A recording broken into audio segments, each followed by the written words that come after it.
Alhamdulillah. Alhamdulillahi kama yajibu alaina min hamdihi wa ta'zimihi wa nashkuruhu ala ihsanihi wa in'amihi wa na'udzu bihi min shururi anfusina wa min sayyiati a'malina. Ashhadu an la ilaha illallah wahdahu la syarika lahu wa la zawala li mulkihi wa ashhadu anna Muhammadan 'abduhu wa rasuluhu al-qa'imu bin-nasr. Allahumma shalli wa sallim wa barik ala sayyidina Muhammadin wa ala alihi wa sahbihi alladziina jahadu fi sabilihi wa man ittafa sar'ahu wa tamassaka bi dinihi amma ba'du. Qala Allah Ta'ala fi Qur'anil Karim, a'udzu billahi minasyaitonir rajim, bismillahirrahmanirrahim. Ya ayyuhalladzina amanu taqullaha wal tanzur nafsum ma qaddamat lighad. Wa qala aidan ya ayyatuhan nafsul mutmainnah irji'i ila rabbiki radiyatan mardiyah fadkhuli fi ibadi wadkhuli jannati. Wa qala Rasulullah sallallahu alaihi wasallam, al-kayyisu man dana nafsahu wa amila lima ba'dal maut. Shadaqallahul azim wa sadaqan nabiyyuhul karim. Hadirin kaum muslimin sidang Jumat yang dimuliakan Allah Subhanahu wa taala. Marilah kita selalu senantiasa meningkatkan kualitas ketakwaan kita kepada Allah Subhanahu wa taala dalam arti imtithalul awamiri wa ijtinabun nawahi, yakni mematuhi perintah-perintah Allah dan menjauhi segala larangan-larangan Allah di dalam hidup kita yang bersifat temporer di alam dunia yang fana ini. Waktu begitu cepat bergulirnya, tak terasa kita sudah memasuki 2023 Masehi. Tidak ada perbedaan. Orang mengatakan itu Hijriah ataupun Masehi, yang jelas itu semua itu dari keagungan Allah Subhanahu wa taala. Kalau Masehi diambil dari matahari, sedangkan Qamariyah atau Hijriah itu dari bulan. Di dalam sejarah tidak ada perbedaan. Jadi kita gak usah memasalahkan masalah Masehi dan ini. Yang jelas kita ini hidup sudah lama. Kalau ditanya berapa tahun kita hidup sampai saat ini, mungkin ada yang mengatakan saya sudah 40 tahun, ada yang 70 tahun, 40 tahun, 50 tahun. Ada gak perubahan pada diri kita? Baik itu kecerdasan emosional kita maupun kecerdasan spiritual kita. Kita tambah meningkat atau enggak? Yang jelas kita harus meningkat. Kalau Ari Ginanjar itu menyatakan bahwa ada intellectual quotient, ada emotional quotient, dan ada spiritual quotient, atau kecerdasan intelektual, kecerdasan emosional, dan kecerdasan agama. Namun pada kesempatan yang berbahagia ini akan saya sampaikan tentang kecerdasan emosional kita atau emotional quotient. Karena kadang-kadang kita ini udah semakin tua, semakin mendekati kematian, gak bisa menjaga emosional kita, bahkan spiritual kita atau agama kita meningkat atau enggak. Jadi yang kehidupan ini dikendalikan hawa nafsunya. Makanya pada setiap pada bulan Ramadan kita dilatih, diajarkan untuk mengendalikan hawa nafsu. Yang dikatakan Allah berfirman, ya ayyatuhan nafsul mutmainnah, wahai jiwa yang tenang, irji'i ila rabbiki radiyatan mardiyah, kembalilah kepada Tuhanmu dengan hati yang diridhoi Allah Subhanahu wa taala. Kalau sudah demikian, fadkhuli fi ibadi wadkhuli jannati, dia akan masuk surga. Nah, harapan kita ketika kita itu bisa menjaga, bisa mengantarkan emosi kita, maka Allah Subhanahu wa taala menunjukkan untuk ke dalam surga. Kalau kita bingung gampangnya kasih contoh. Di Amerika ada seorang mahasiswa yang sangat jenius. Teman-temannya mengakui, bahkan dosen, dekan, rektor pun mengatakan orang ini luar biasa, dapat beasiswa terus. Dia pasti nilainya itu nilai A+. Saking hebatnya, bahkan teman-teman mengatakan besok orang ini akan menjadi orang yang hebat, menjadi orang yang sukses, menjadi orang yang berhasil. Kagum. Bahkan dekan ini, orang ini otaknya gimana ya, mempunyai otak cemerlang seperti itu, intelektual visinya hebat, kecerdasan intelektualnya luar biasa. Tapi suatu ketika dia kuliah, ternyata dosennya itu memberi nilai A-. Ini di luar dugaan. Teman-temannya kok bisanya? Ya biasanya nilai plus, sekarang min. Akhirnya dia pulang tuh.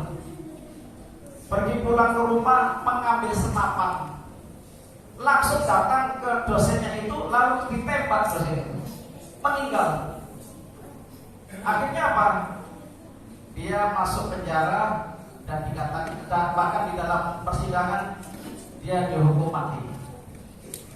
Orang mengatakan dia itu cerdas, akan sukses. Ternyata apa? Pandangan orang berbeda. Dia tidak bisa mengendalikan hawa nafsunya. Seandainya dia bisa menahan saja, mungkin dia menjadi orang yang sukses. Tapi ketika dia tidak bisa menahannya, orang itu mati, ditembak oleh orang. Ini berarti tidak bisa mengendalikan emosionalnya. Contoh kedua, di Mongol itu ada Genghis Khan. Genghis Khan itu orang pasti mengagumi, luar biasa Genghis Khan. Orang pasti kagum, setiap peperangan dia menang. Otaknya ahli strategi. Coba kita lihat biografinya Genghis Khan. Genghis Khan itu mempunyai elang yang biasa ditaruh di sampingnya. Dia pelihara sejak kecil, itu kuat sekali. Nah, suatu ketika setelah perang, Genghis Khan itu membawa cawan untuk mengambil minum. Ketika mengambil air minum, ternyata apa? Elangnya itu menggempakkan cawan itu sampai jatuh. Marah emosionalnya. Genghis Khan marah. Ini burung udah saya rawat sejak kecil, tapi ketika aku minum saja nggak boleh. Lalu dia ngambil lagi dengan cawan itu, mau ngambil lagi. Ketika mengambil, ditepakkan lagi oleh burung itu. Tetap marah Genghis Khan. Lalu dia menghunuskan pedangnya. Kalau burung ini tetap menggempakkan untuk menghalangi saya minum, akan saya tebas. Dia ngambil, ketika mengambil, cawan itu dikepakkan lagi. Ketika menggempakkan di pedang itu, burung elang itu mati burung. Lalu ketika cawan itu jatuh ke sungai, diambil lagi. Ternyata ada apa? Ada ular yang mati di situ beracun. Seandainya tadi saya minum air ini, pasti saya mati keracunan oleh ular tersebut. Terpikir karena dia orang yang cerdas, oh iya, ternyata saya ini hebat, tapi tidak bisa mengendalikan hawa nafsu saya. Dengan burung saja saya marah. Padahal maksud dan tujuan itu burung itu supaya dia tidak keracunan. Karena instingnya untuk menjaga yang memeliharanya, burung itu luar biasa. Tapi aku tinggal saat itu teringat, berarti saya tidak bisa mengendalikan hawa nafsu saya menjadi hawa nafsul mutmainnah. Makanya salah seperti itu. Jadi kan lalu sadar.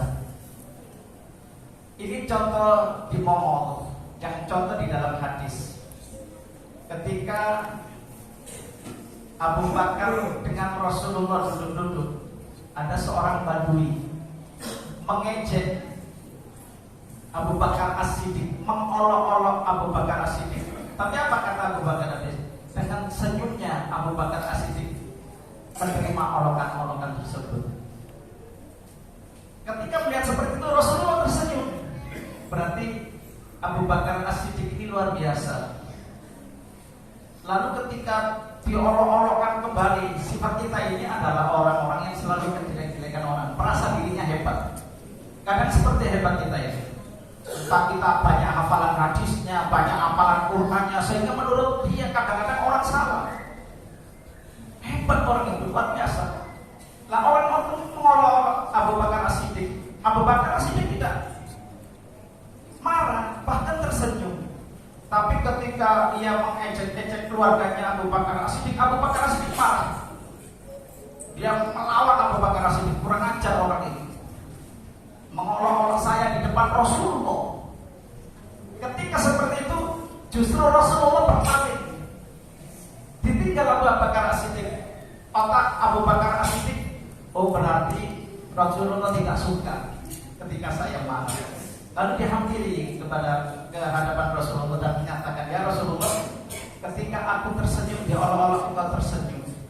Ketika aku diolok-olok tidak membalasnya, engkau tersenyum. Tapi ketika saya marah, kenapa engkau berpaling ya Rasulullah? Kata Rasulullah, ketika engkau tersenyum, diolok-olok, itu malaikat menghampiri kamu, semuanya kagum terhadap kamu.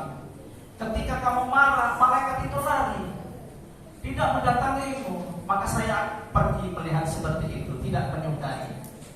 Gambaran contoh yang diambil fenomena sosial, sejarah, dan agama, ini menggambarkan bahwa kita ini hidup yang lama, hendaknya bisa mengendalikan hawa nafsu itu. Kita diajari setiap kita bertempur bulan puasa, itu diajari untuk mengendalikan hawa nafsu kita, diajari terus.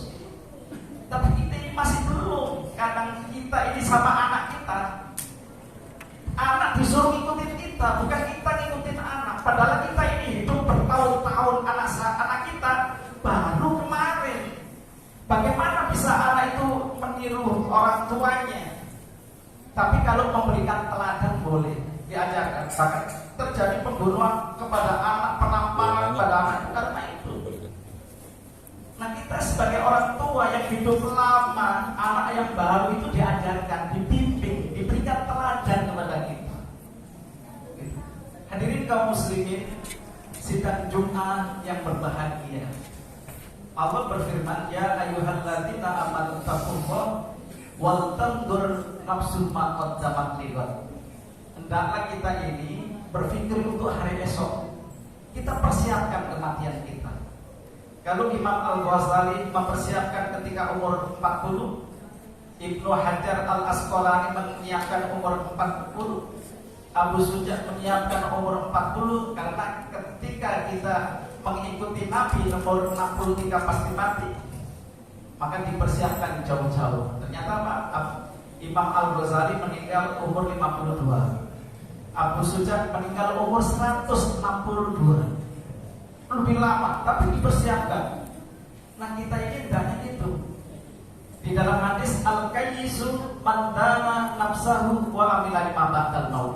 Yang dikatakan pandai, yang dikatakan orang yang jenius, yang dikatakan orang yang pinter, itu orang yang bisa mengendalikan hawa nafsunya dan mempersiapkan untuk hari esok, mempersiapkan tentang kematian.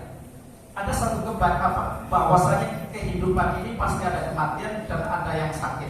Itu pasti. Allah kasih sakit, pasti kasih kematian. Nah, kita persiapkan. Kalau kita sakit pun dipersiapkan.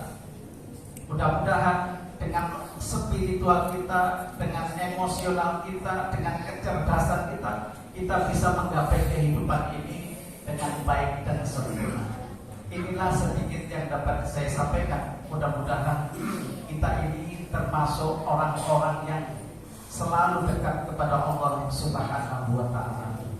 Barakallahu li wa lakum fil Qur'anil 'azim wa nafa'ani wa iyyakum bima fihi wa dzikril hakim wa taqabbalallahu minna wa minkum tilawatahu innahu huwas samiul 'alim. Aqulu qawli hadza wa astaghfiru wa lakum innahu wal ghafurur rahim. Alhamdulillah, alhamdulillahi hamdan katsiran kama amar. Asyhadu an la ilaha illallah wahdahu la syarika lah, irghaman liman jahada wa kafar. Wa asyhadu anna Muhammadan abduhu wa rasuluh sayyidil abrar wa sayyidil khalaiqi wal bashar wa ala alihi wa ashabihi masabiil ghurur, amma ba'du. Fa ya ayyuhal hadirun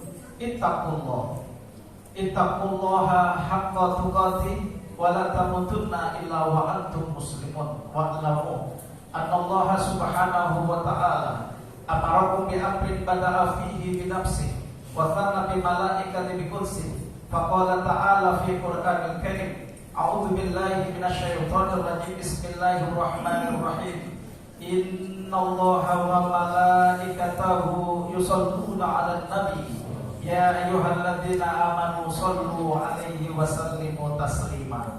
Allahumma shalli wa sallim wa barik ala sayyidina Muhammadin wa ala alihi wa sahbihi ajma'in. Warḍallahumma ala khulafa'ir rasyidin sayyidina Abu Bakr wa Umar wa Utsman wa Ali wa ala baqiyatis sahabati wat tabi'in wat tabi'in tabi'in wa man tabi'ahum bi ihsanin ila yaumiddin wa alaina ma'ahum bi rahmatika ya arhamar rahimin. Allahumma ighfir lil muslimina wal muslimat wal mu'minina wal mu'minat al ahya'i minhum wal amwat innaka sami'un qaribun mujibud da'wat ya qadiyal hajat. Allahumma shalli salatan wa salaman tujiruna biha minan nar wa tudkhilnal jannata ma'al abrar. Allahumma tub 'alaina qablal maut warhamna 'indal maut wa tu'adzibna ba'dal maut ya khaliqul maut wa sami'a sawti fatna minal afat wal ahad wal uqubat bi rahmatika ya arhamar rahimin.